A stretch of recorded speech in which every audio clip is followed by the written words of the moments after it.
So you wake up one morning and you find out that one of the stocks that you own, there's another company that wants to acquire the company that you own. So the question is, what do we do? Do we buy more?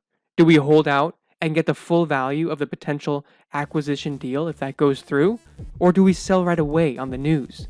Well, like always, let's get into this.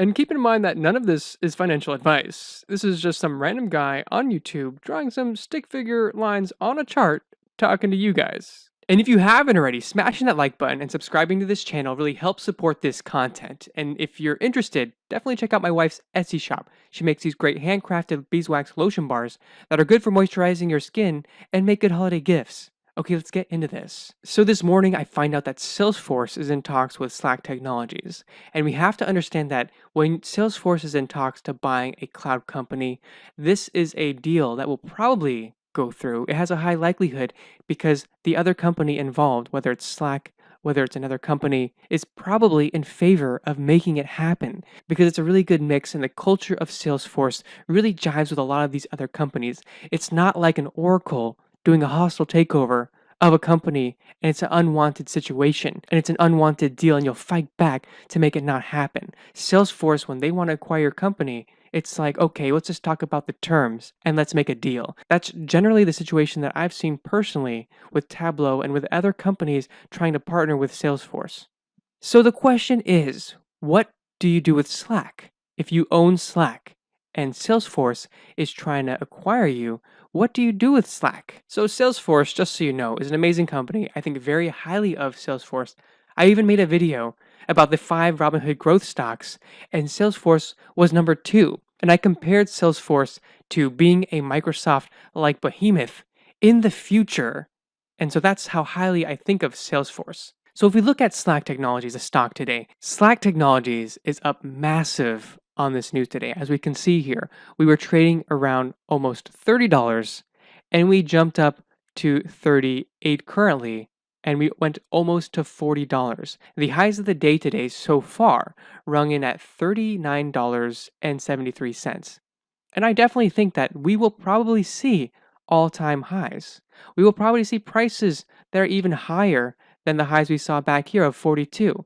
I think that this stock will go higher because I think that there's going to be a good deal for this company and they're going to pay a hefty premium because Salesforce sees the value of Slack. They see the value of the company, they see the synergies and the value that it will have for the company, so they'll pay a high premium. But the question is, with Slack, what do you do? There's always risk and uncertainty with a deal going through, with a deal not going through. Do you want the upside of maybe going to 40, 41, 42, somewhere in this ballpark range here? It could be 45. I'm not exactly sure what the number is, but the question is, what is the risk and what is the reward? In general, after we see a good run up, I like to sell and put the money somewhere else. But where do we put that money now? I don't want to just put that in my bank account. So there are a couple different areas to consider putting that money that is very strategic.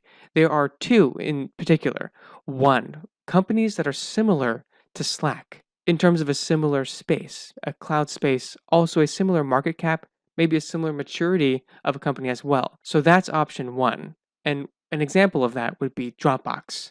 Dropbox is a similar market cap size company. It became public not too long ago as well. And so this is a company that is in a similar space, and this is option 1. So moving money from Slack to Dropbox is an example of moving money from one area to another area. And the idea here is that when you have this run up that we see in Slack because of this acquisition, you get this acquisition excitement among its peers. And Dropbox is among its peers. And we're seeing a spike in the price after the merger as well.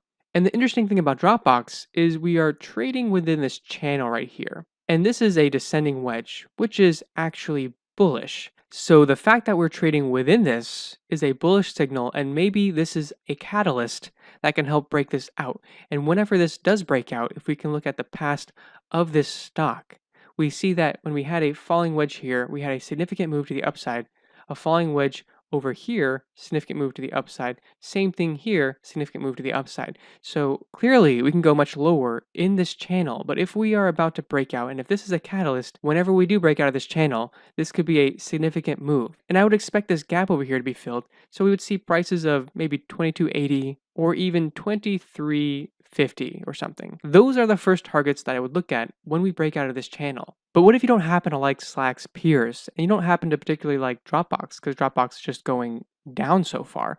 Well, there's an alternative. You can also buy into the stock that is acquiring the other stock. And in this case, Salesforce that is acquiring Slack. And sometimes there's reasons not to put your money into a company that is acquiring another company. And there's a few things we know with Salesforce.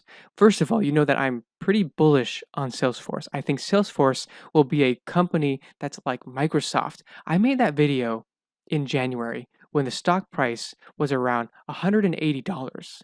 And now we see a stock price, at least today, and today we're down pretty significantly at $248. So this is a stock that's been rising significantly since then.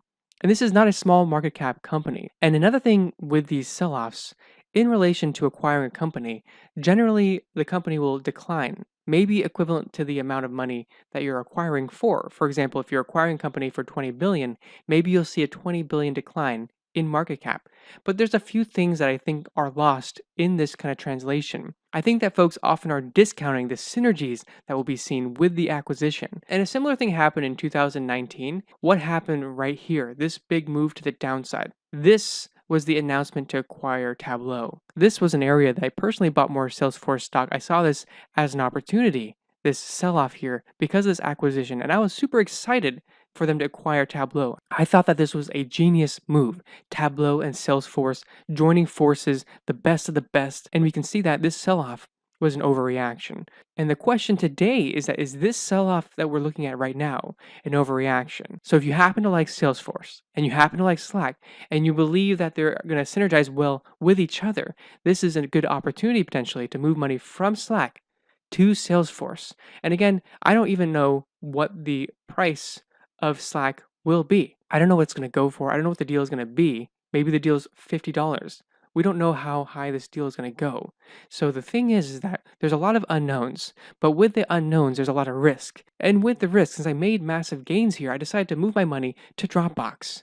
And so I put my money in Dropbox, but I was really trying to think of putting my money in Dropbox or put my money in Salesforce. This was a hard question, and I might add more money to Salesforce soon, but at the moment, this is what I did, and I put money in Dropbox. I bought Dropbox today at $18.67. And in addition, if you want to follow these moves that I make, I post them often on Twitter or StockTwits. So you can see here in the morning, I bought more work under 37. I thought that maybe this was going to go up a lot more. And we saw a significant run up.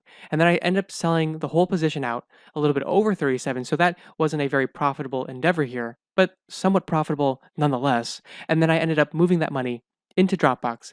And I'm posting this literally in real time. I posted this move maybe a couple minutes afterwards. Obviously, a couple minutes makes a big deal. And I posted this pretty quickly after I did that as well. Well, I'm going to end this right here, and I hope you guys got some value from this content. And if you haven't already, smash that like button, subscribe to this channel for more content like this, and I'll catch you guys in the next one. If you want to support this channel and get an amazing brokerage, here's my referral link to Etrade. I also included in the description down below.